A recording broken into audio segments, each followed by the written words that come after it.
The landscape of hip-hop feuds transformed forever on March 5th, 2026, when Curtis Jackson, better known globally as 50 Cent, weaponized something far more devastating than any 16 bars could ever accomplish. What initially appeared to be just another chapter in the never-ending saga of rap rivalries quickly morphed into something unprecedented, something that sent shockwaves reverberating through every corner of the entertainment industry.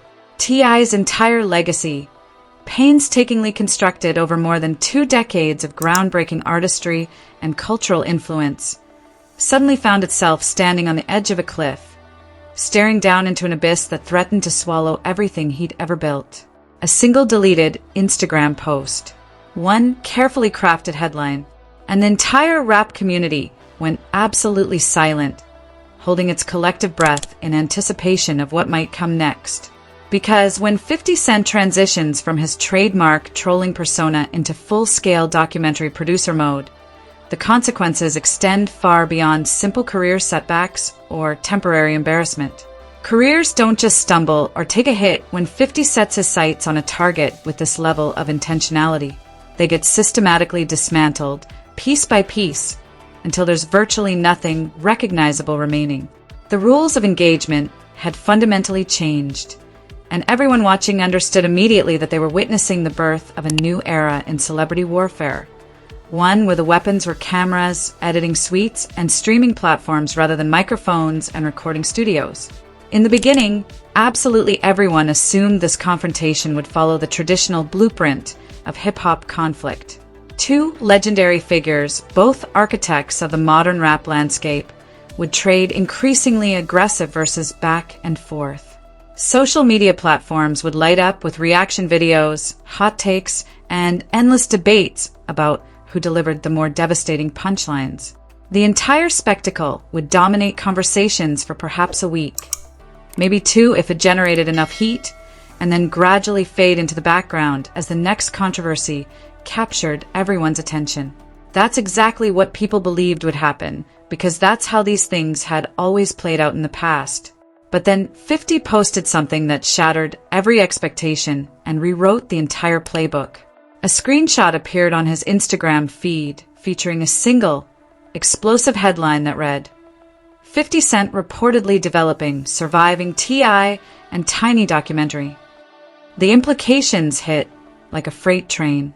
Before most people had even finished processing what they were reading, before the full weight of that title had truly registered, 50 deleted the post. But deletion in the age of screenshots and screen recordings is meaningless. Not before the internet had captured everything. Not before every entertainment blog, every gossip outlet, every hip-hop news platform had picked up the image and begun running with it, amplifying it across every conceivable channel and platform.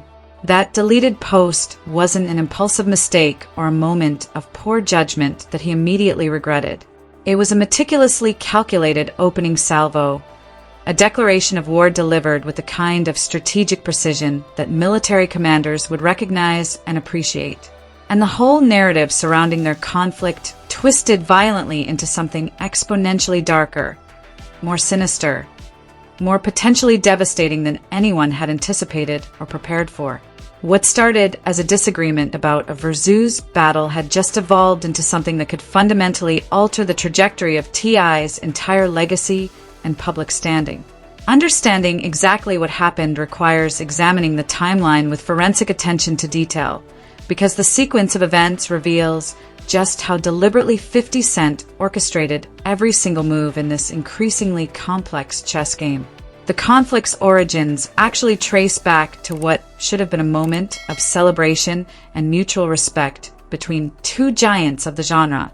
T.I. and 50 Cent had entered into discussions about participating in a versus battle, that iconic cultural platform where legendary artists face off in friendly competition. Catalog versus catalog, hit versus hit, legacy versus legacy.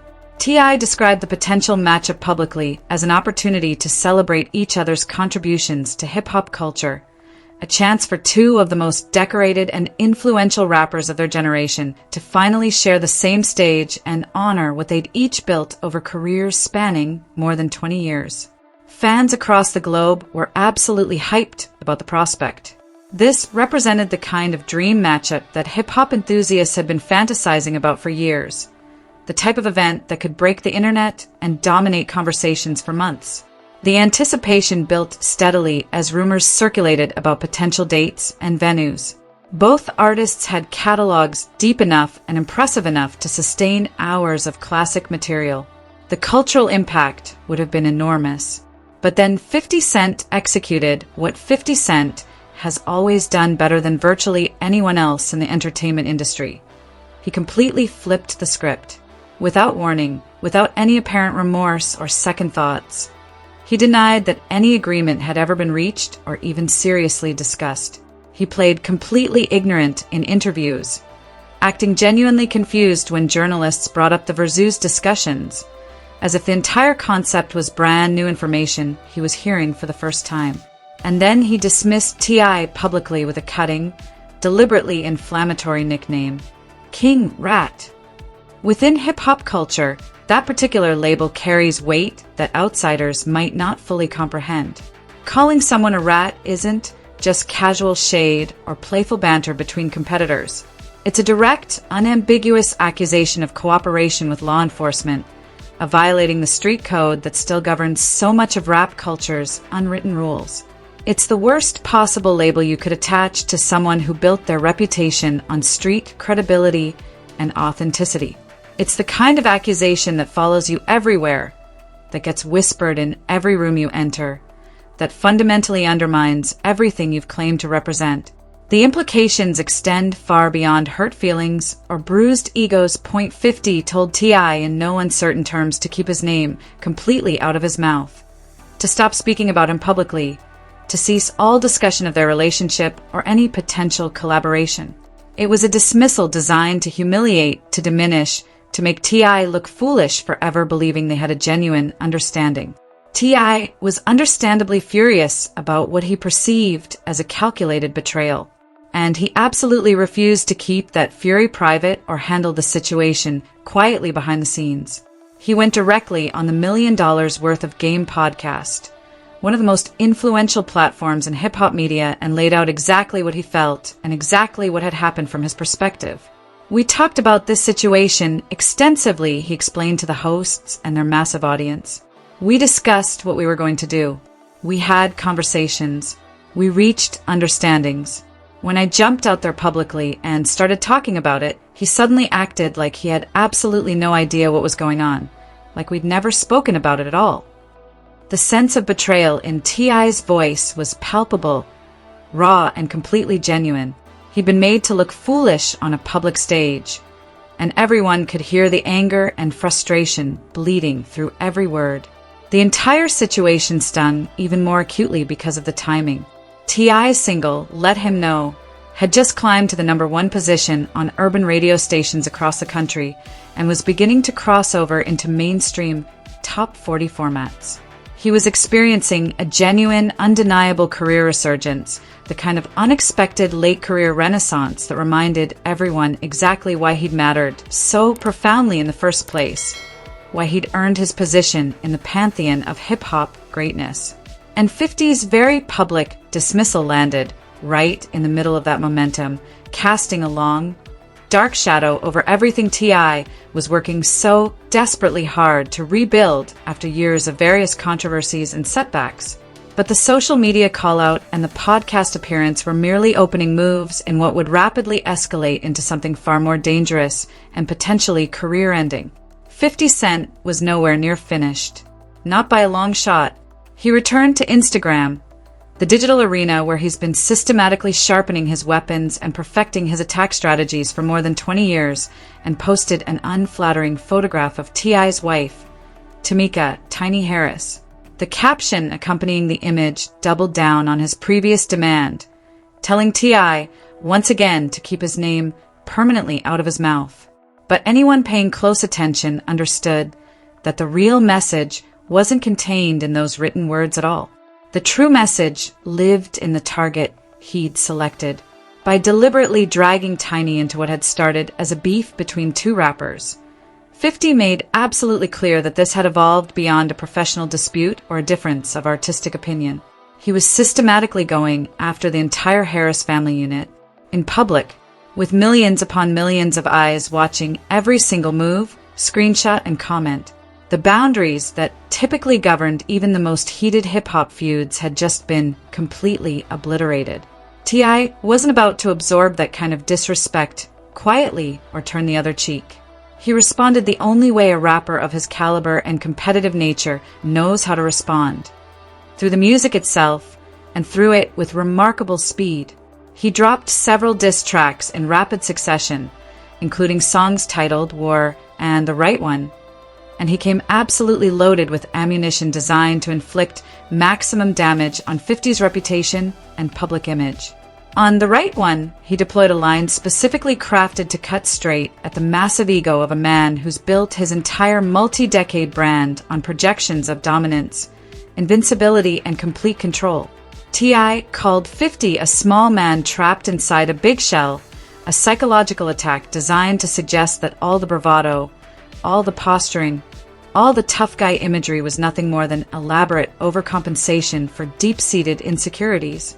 But the verse that genuinely set the entire internet ablaze, that got shared and debated and analyzed across every social media platform, was T.I. calling 50 a dispatcher.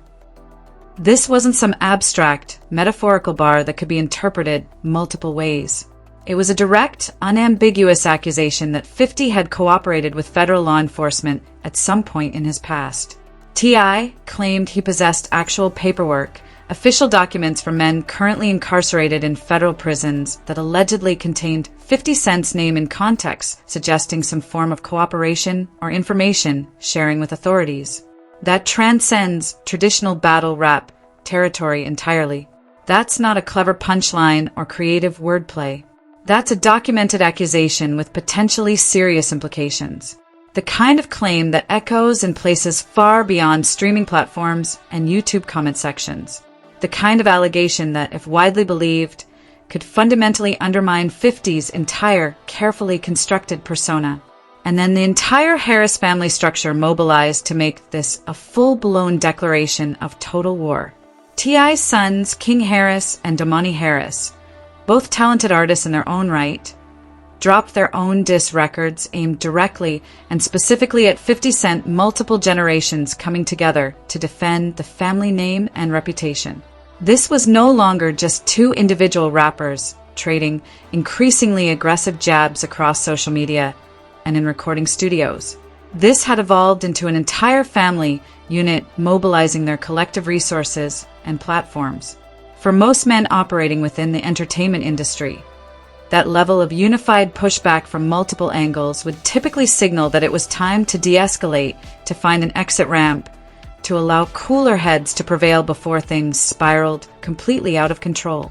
But 50 Cent had already quietly moved on to developing something far more dangerous, far more potentially devastating than any Instagram caption or diss track could ever hope to accomplish.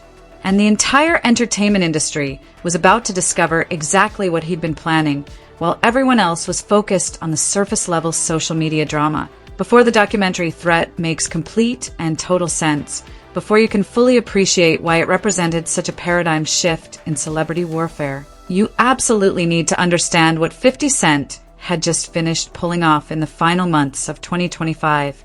Because it's the entire reason why the music industry went completely dead silent the moment that screenshot surfaced. Why everyone from executives to artists to managers suddenly understood they were operating in a fundamentally different landscape. At the end of 2025, 50 served as executive producer on Diddy, The Reckoning, a Netflix docuseries that hit popular culture like a sledgehammer, creating shockwaves that continued reverberating for months afterward. The series debuted at the #1 position on Netflix immediately upon its release, examining the sprawling web of allegations against Sean Diddy Combs in excruciating detail. These were allegations spanning decades, industry behavior that the entertainment world had long whispered about in private conversations and behind closed doors, but had never dared to put on screen with that kind of mainstream reach, production value, and platform visibility.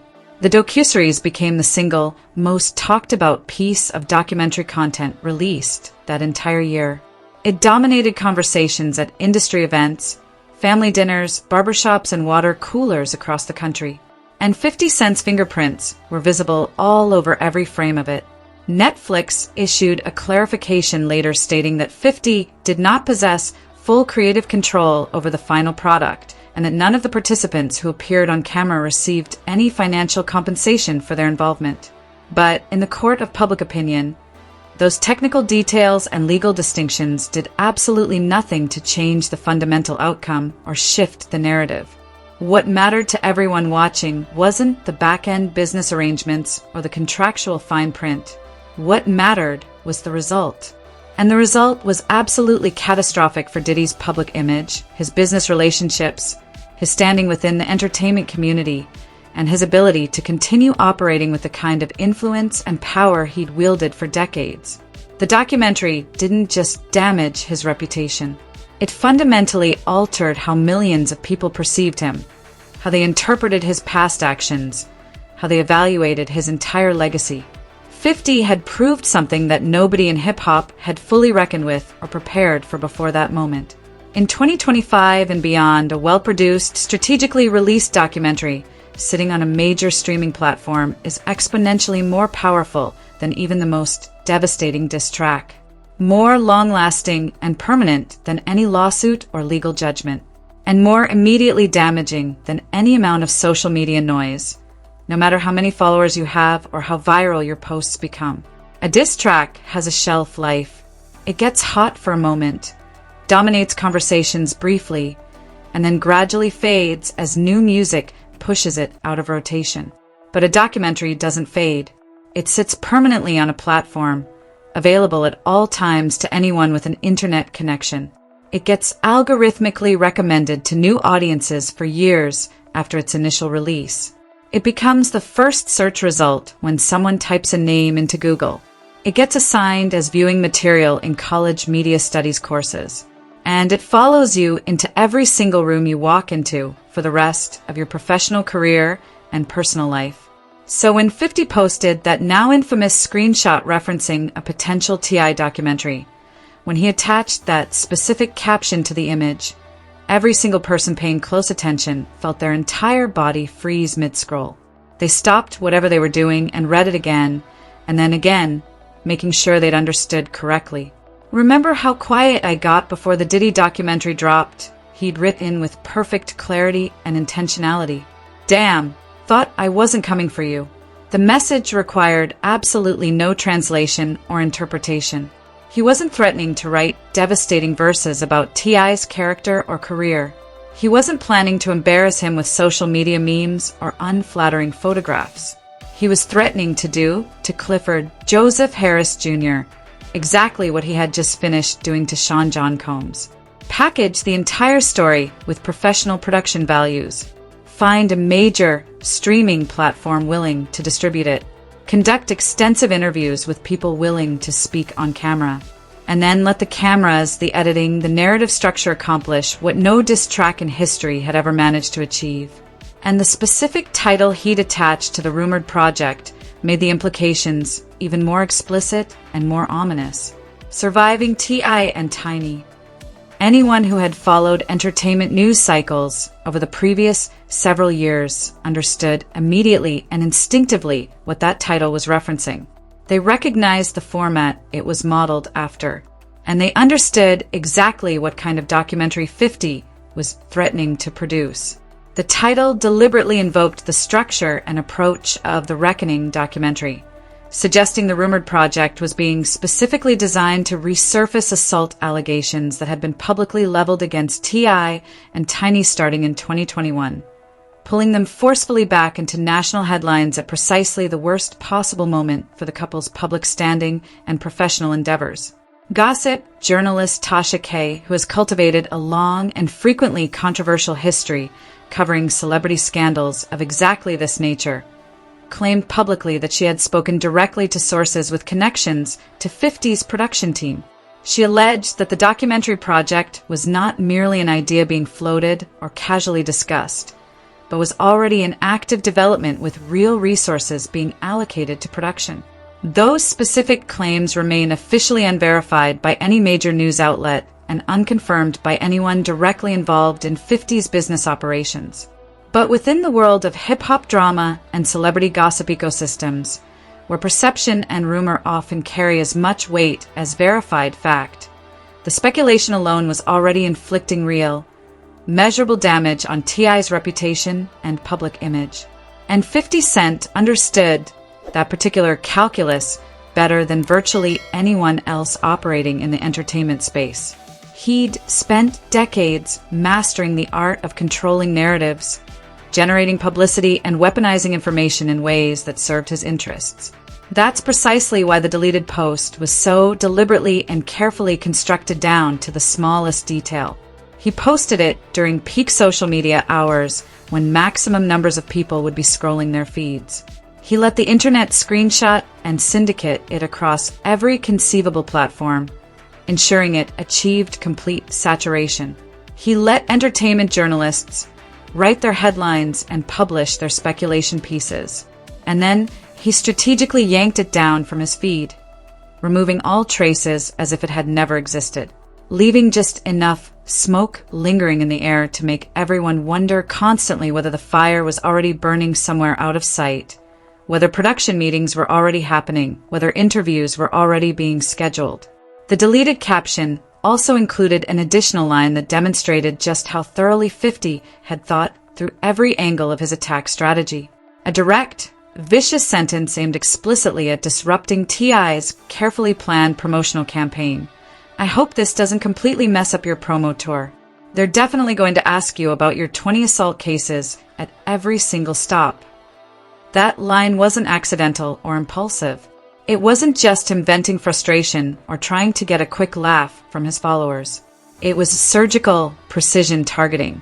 T.I. had positioned his upcoming album, Kill the King, as his final definitive statement as a recording artist. A legacy project specifically designed to close out one of the most storied, influential careers in Southern rap history on his own terms. With his artistic vision intact, his reputation solid, and his place in hip-hop's pantheon secure. Every interview had been scheduled weeks in advance. Every magazine feature had been negotiated and planned. Every radio appearance and podcast booking was supposed to focus on the music, on his journey, on his contributions to the culture, on the artistic choices that went into what he considered his final masterpiece. 50 Cent was systematically threatening to make every single one of those appearances about something else entirely, something dark and uncomfortable and impossible to easily dismiss or move past. Imagine the reality of that situation from T.I.'s perspective. You're doing press for what's supposed to be your retirement album, your final victory lap, your opportunity to control your own narrative and define how you want to be remembered. And every single interviewer, regardless of the outlet or the format, opens the conversation with some variation of, "So, before we talk about the music, let's discuss these assault allegations and the documentary that 50 Cent might be producing about them." That's not merely embarrassing or inconvenient. That's not just a minor disruption to promotional plans. That's potentially career-altering. That's legacy-defining. Because once those questions start dominating every interview, once that becomes the story that everyone's talking about, the actual music becomes almost irrelevant. The artistic statement you wanted to make gets completely drowned out by controversy and speculation. And the final chapter of your career gets written by someone else, in a narrative structure that serves their interests rather than yours. And the legal history behind those allegations that 50 was threatening to resurrect and amplify is far more complicated, far more nuanced, and far messier than either side wants the general public to understand or examine too closely. The truth, as is so often the case in these situations, exists somewhere in the complicated gray area between the competing narratives. This section demands absolute precision and careful attention to documented facts because the allegations and their aftermath have been distorted in virtually every direction by everyone involved, by media outlets seeking clicks, by fans defending their favorite artists, and by critics pushing their own agendas. The reality is more complex than anyone's simplified version of events suggests. In March of 2021, attorney Tyrone A. Blackburn held a press conference that genuinely rocked the entertainment world and generated headlines across mainstream media outlets that typically ignore hip-hop controversies. He announced that more than 30 women had come forward to accuse T.I. and Tiny Harris of forced drugging, kidnapping, sexual assault, and systematic intimidation. He described what he characterized as a deliberate pattern of alleged predatory behavior spanning more than 15 years and crossing multiple state lines, suggesting a level of organization and repeat conduct that went far beyond isolated incidents. The accusations he outlined were extraordinarily detailed, deeply disturbing to hear described, and they dominated entertainment news coverage for weeks afterward. The allegations were serious enough that they couldn't be dismissed as tabloid gossip or celebrity drama. They demanded investigation and response. The Los Angeles Police Department opened a formal criminal investigation into the claims, treating them with the gravity that such serious allegations warranted. Law enforcement dedicated genuine investigative resources to the case, interviewed potential witnesses, reviewed whatever evidence and documentation was provided, and followed standard protocols for investigating allegations of this nature. After what sources described as a thorough investigative process examining all available evidence and testimony, however, the LAPD ultimately declined to file any criminal charges against either T.I. or Tiny. Prosecutors cited the statute of limitations as the principal legal barrier preventing them from moving forward with any prosecution. Too much time had elapsed between when the alleged criminal conduct supposedly occurred and when formal complaints were filed with law enforcement for most of what had been alleged to be prosecutable under California criminal law. That legal reality, however, did not amount to an official declaration of innocence or a determination that the allegations were false. The statute of limitations is a procedural barrier based entirely on timing, not a judgment about the credibility of accusers or the validity of their claims.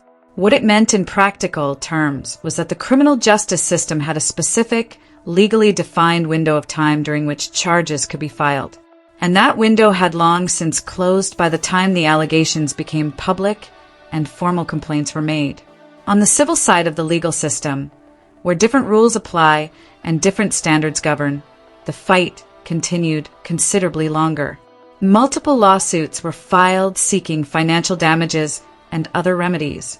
But in August of 2024, a federal judge dismissed one of the most prominent civil lawsuits that had been filed against the couple. T.I. and Tiny's legal representatives issued statements declaring that the court had thoroughly examined the allegations and determined that the plaintiff had no legally viable claims that could proceed to trial. Throughout the entire ordeal, from the initial press conference through every legal proceeding and media appearance, T.I. and Tiny maintained a completely consistent, absolutely unwavering public position. We are innocent of these fake claims that have been manufactured against us. We will not be shaken down by people seeking money or attention. Our reputation and our family will survive this.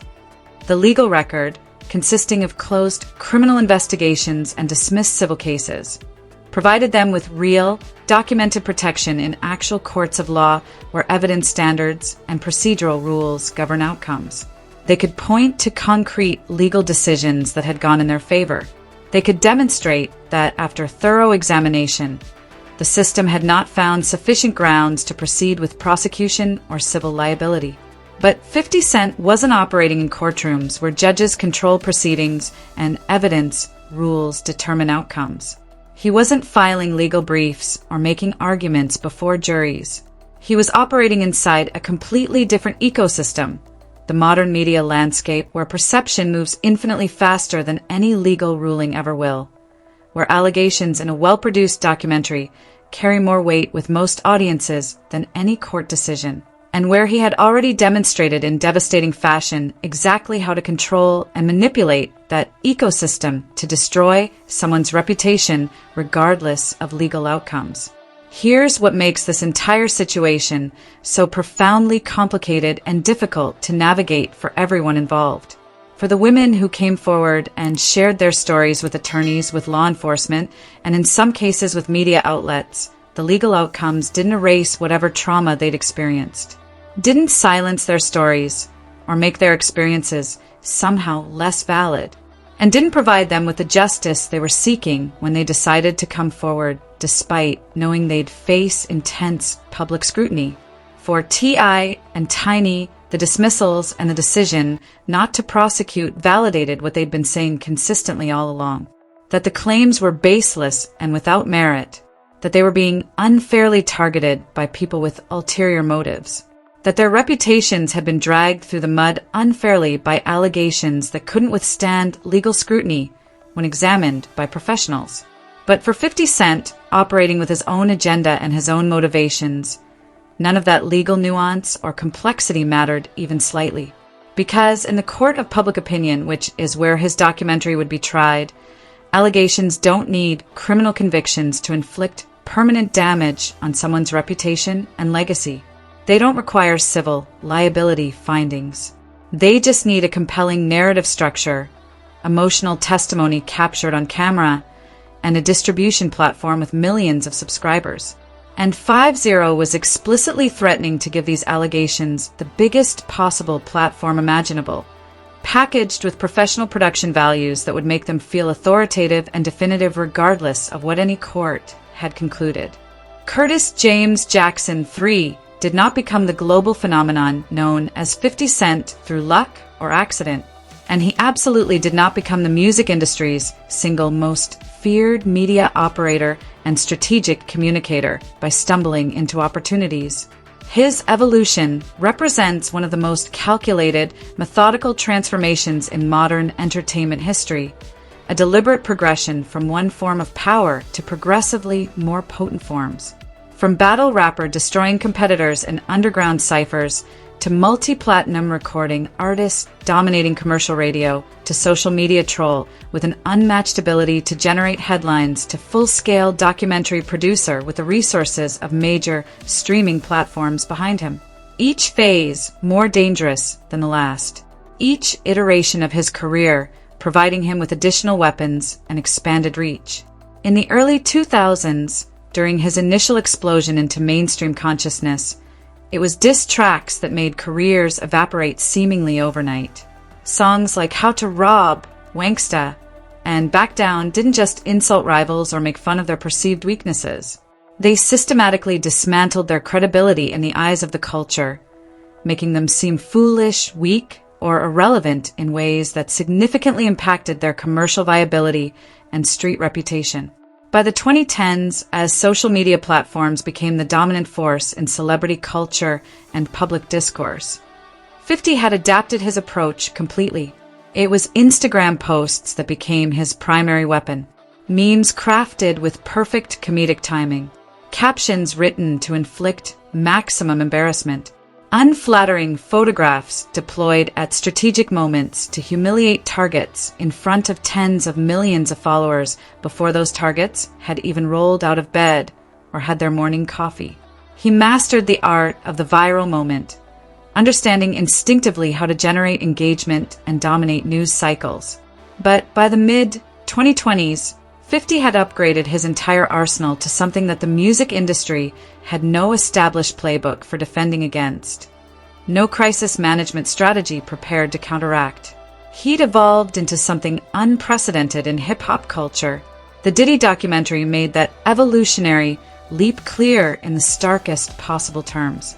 It demonstrated beyond any doubt that 50 Cent could now attach his name, his reputation, and his production infrastructure to a project that would sit permanently on Netflix's platform, that would be algorithmically served to new audiences for years into the future, that would appear in search results indefinitely, and that would permanently, irreversibly alter how millions of people viewed someone he had decided to target with his full attention and resources.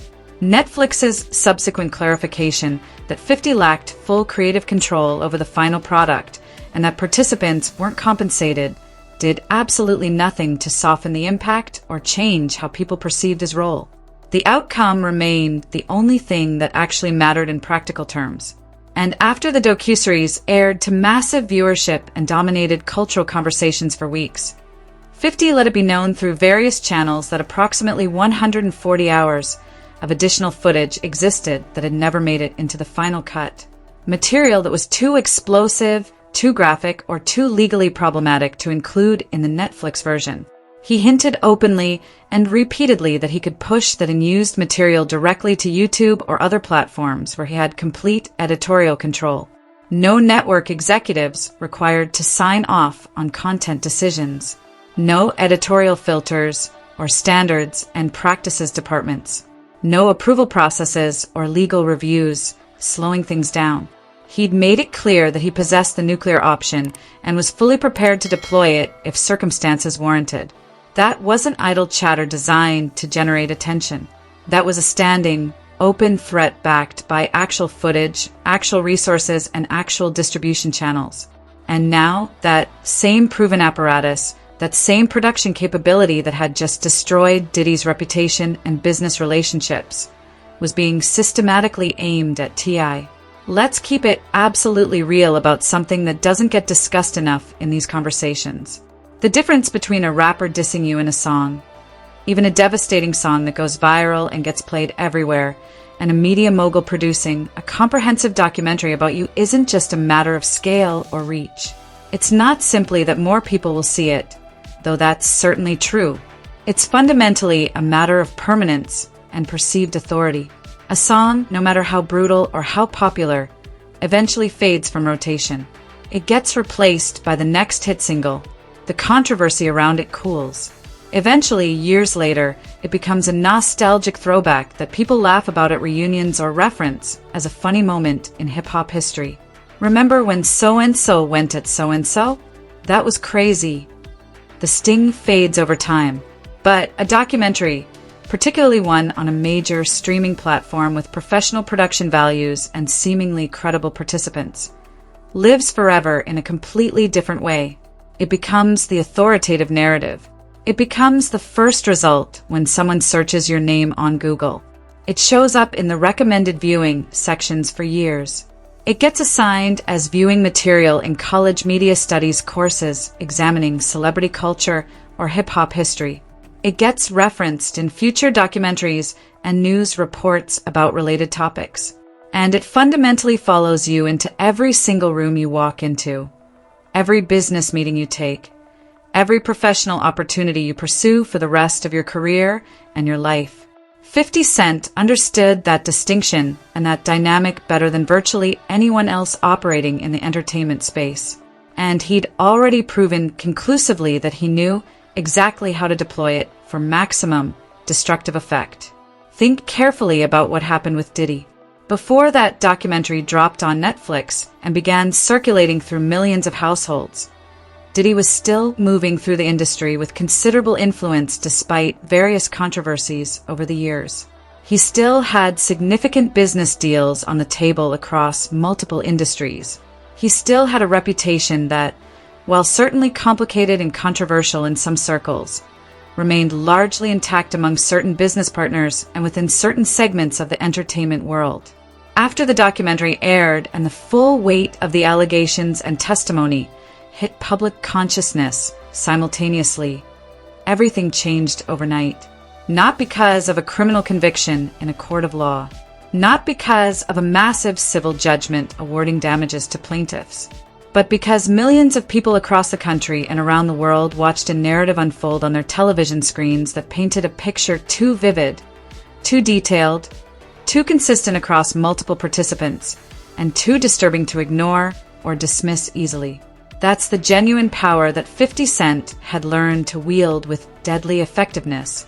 And T.I. was now staring directly down the barrel of that exact same weapon, knowing full well what it had just done to someone as powerful and well-connected as Diddy. What made this threat even more dangerous from T.I.'s perspective was the timing of everything. This wasn't happening during a quiet period in his career where he could retreat from the spotlight and let things blow over. He wasn't able to lay low and wait for the news cycle to move on to something else. T.I. was simultaneously trying to close out a legacy while defending a reputation that someone with significant resources, proven capabilities, and a massive platform was actively, systematically working to dismantle in the most public way imaginable. Kill the King was supposed to represent his farewell as a recording artist. A final bow from one of the most decorated, influential, and commercially successful MCs of the entire 2000s era. The man who helped give Atlanta the cultural and commercial blueprint before Atlanta went on to give the world trap music and dominate the entire rap landscape for years. A #1 single giving him renewed commercial relevance. A full promotional campaign planned down to the smallest detail. The kind of victory lap that a rapper earns after 2 decades of surviving everything the industry throws at you, from beefs to legal troubles to changing musical trends. Instead of that triumphant closing chapter, every conversation about that album, every think piece written about his career, every discussion happening on social media now lived under a shadow shaped exactly like 50 Cent and his documentary Threat.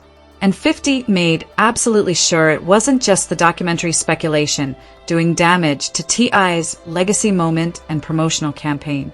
He dragged the controversy directly into his own music as well, ensuring maximum amplification and making certain the allegations stayed present in every headline, every comment section, and every conversation about T.I.'s career for as long as possible.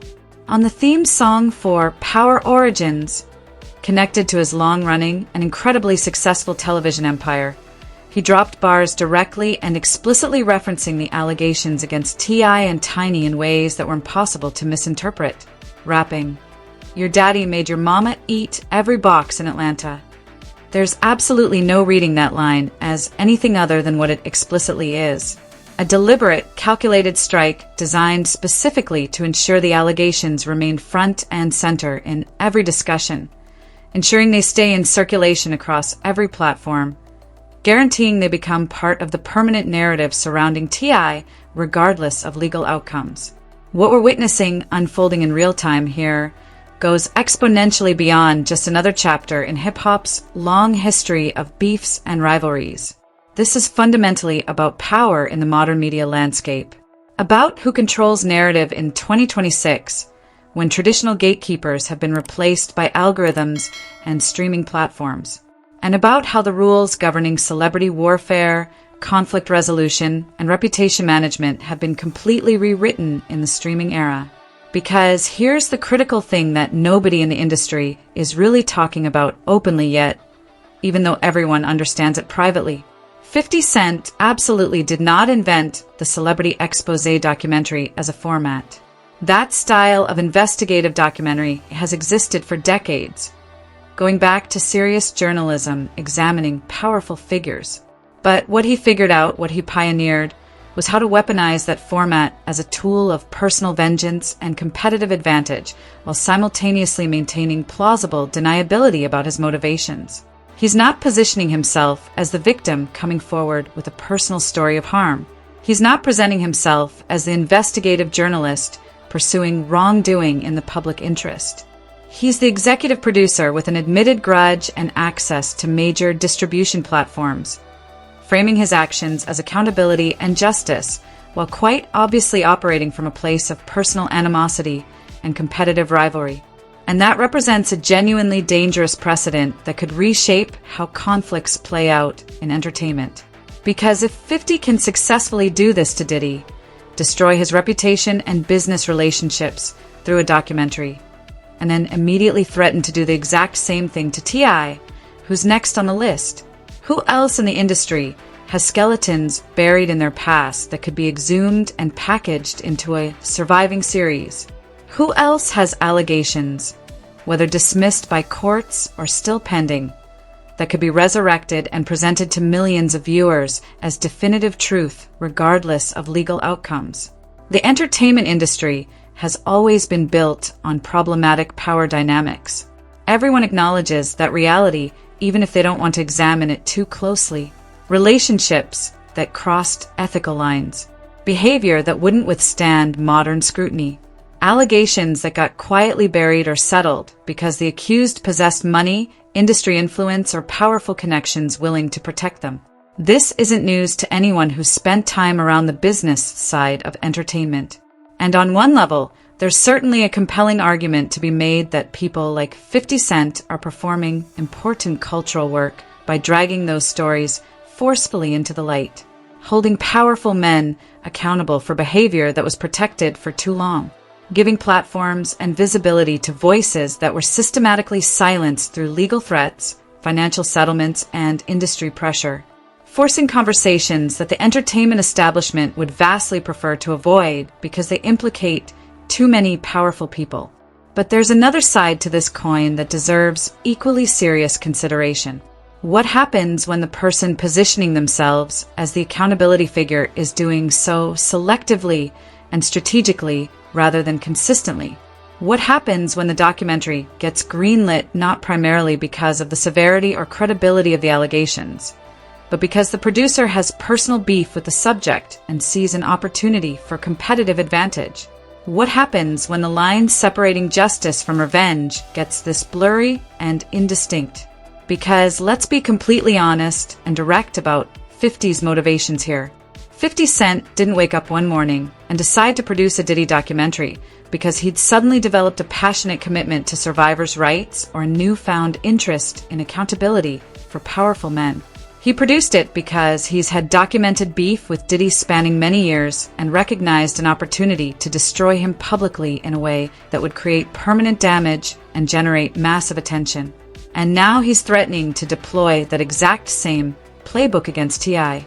Not because new evidence has emerged, not because the legal system has changed its position or new victims have come forward with fresh allegations, but because T.I. called him out on a podcast and dropped a couple of diss tracks challenging his credibility and reputation.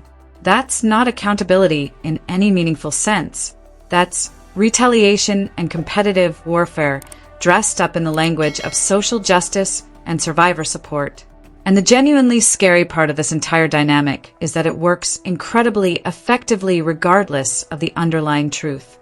Because once that documentary is produced and released, once millions of people have watched it and formed their opinions, once it's been covered by every entertainment outlet and discussed on every social media platform, the actual truth becomes almost irrelevant to how people perceive the situation. The perception becomes the operational reality that determines everything moving forward. T.I. could theoretically win every remaining legal battle. Every case could ultimately be dismissed. Every allegation could be conclusively proven false in multiple courts of law with judges explicitly stating the claims lacked credibility. But if 50 Cent puts out a professionally produced documentary called Surviving T.I. and Tiny, and it trends at #1 on Netflix for multiple weeks, and it gets extensively covered by every entertainment outlet from gossip blogs to mainstream news, and it becomes the primary thing that people associate with T.I.'s name when they hear it mentioned, then none of those legal victories matter anymore in practical terms. The damage to his reputation, to his business relationships, to his legacy becomes permanent regardless of what courts conclude. And that's exactly what 50 is counting on. That's the entire strategy. He understands that in 2026, the court that actually matters isn't in a courthouse with judges and lawyers. It's on streaming platforms with algorithms and viewer metrics.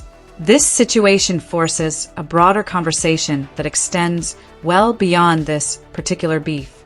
A conversation about responsibility in documentary filmmaking, about what we as a society owe to survivors coming forward with allegations, about what we owe to the accused who deserve fair treatment regardless of their celebrity status, and about how we navigate a media landscape where the traditional line separating justice from entertainment has become impossibly thin and constantly shifting.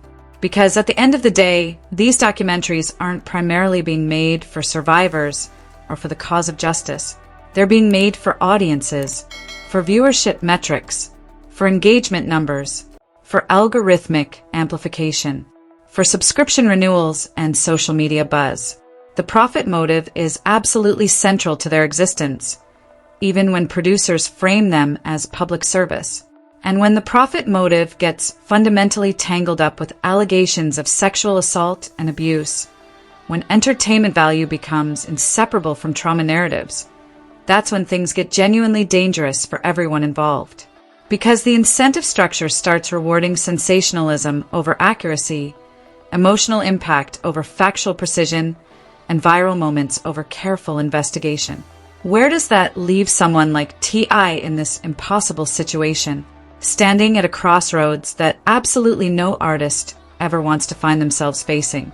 Simultaneously trying to cement a legacy built over 2 decades and defend a reputation that someone with considerable resources, proven capabilities, and obvious competitive motivations is actively working to systematically dismantle.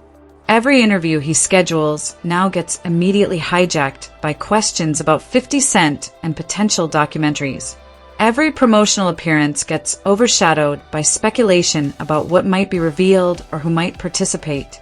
Every attempt to control the narrative and redirect attention to his artistic work gets completely drowned out by the noise that 50 generates with a single Instagram post or a single bar in a song.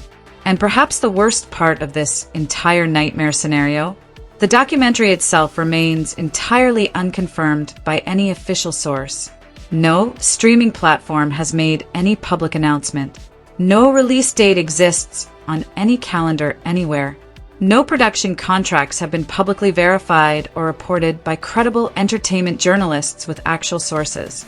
But 50 Cent has earned something over his long career that most people in his position never managed to achieve: the complete credibility of his own threats. When people hear him threaten something, they believe he'll actually do it because he's demonstrated repeatedly that he follows through. When he went conspicuously quiet before the Diddy documentary, the industry initially laughed it off. People thought he was bluffing as usual, thought it was just another one of his social media stunts designed to get attention that would fade away like everything else after a few days. Nobody's laughing this time around. Not a single person. Because they've all seen exactly what happens when 50 Cent stops trolling on Instagram and starts producing actual content with real budgets behind it. And T.I. knows it too. You can see it in how the response from his camp has been notably muted since the documentary threat surfaced. That's why the diss tracks stopped coming after that initial burst. That's why the Instagram wars cooled down dramatically.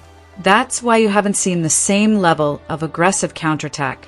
Because what exactly do you do when your opponent isn't fighting with bars anymore? When they've completely changed the nature of combat? When they're fighting with production budgets that dwarf recording budgets, with legal teams reviewing every frame, with streaming platforms providing global distribution? You can't out-rap a documentary. You can't out-meme a Netflix series. You can't battle something that hasn't even been officially announced yet, but is already inflicting serious damage just by existing as a persistent rumor that won't die. And that's the absolute genius of 50's strategic approach here. He doesn't even need to actually make the documentary to win this conflict.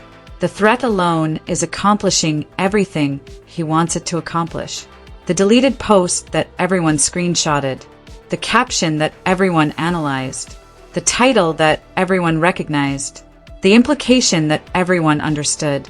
It's all working exactly as he intended from the beginning. T.I.'s legacy album is now completely inseparable from this controversy. His comeback moment has been poisoned. His final chapter is being written by someone else with their own agenda. And unless something dramatic changes in the dynamics, unless 50 backs down for some reason, or T.I. finds a way to dramatically shift the narrative and take back control, this is how the story ends. Not with a bang. Not with a classic diss track battle that hip-hop fans will debate passionately for years to come, but with a whimper. With a documentary that may or may not ever actually get produced and released, but has already accomplished exactly what it was designed to do: destroy a reputation that took decades to build, derail a legacy moment that was supposed to be triumphant, and remind the entire entertainment industry that in 2026, Curtis Jackson doesn't need to step into a recording booth to end your career. He just needs to step into a production meeting and let everyone wonder what happens next. So here's the fundamental question worth sitting with and genuinely wrestling with long after you've finished reading this analysis. Is 50 Cent actually a fearless truth teller, holding powerful men accountable for behavior that the legal system was structurally unable or unwilling to properly address? Is he providing a platform for voices that deserve to be heard and stories that deserve to be told? Or is he primarily a man nursing a personal grudge, armed with a substantial production budget and a major streaming platform, deliberately using allegations that multiple courts have already dismissed as ammunition in a beef that was originally supposed to be about a versus battle and competitive rap legacies? The line separating justice from revenge, accountability from retaliation, has never been this blurry or this difficult to locate with any certainty. And T.I.'s entire legacy, everything he built over more than 20 years of influential music and cultural impact, may ultimately hang on which side of that impossibly thin line 50 Cent is actually standing on. The story continues unfolding in real time. New developments drop every week, keeping everyone engaged and speculating. And if history is any reliable indication of future behavior, 50 Cent isn't anywhere close to finished yet, not even remotely close. The question now becomes whether he's actually going to produce the documentary, turning this threat into devastating reality, or whether the threat itself was always the entire point. Whether the damage is already done regardless of what happens next, and whether T.I. can possibly recover from this, or whether we're watching a legacy systematically dismantled in real time.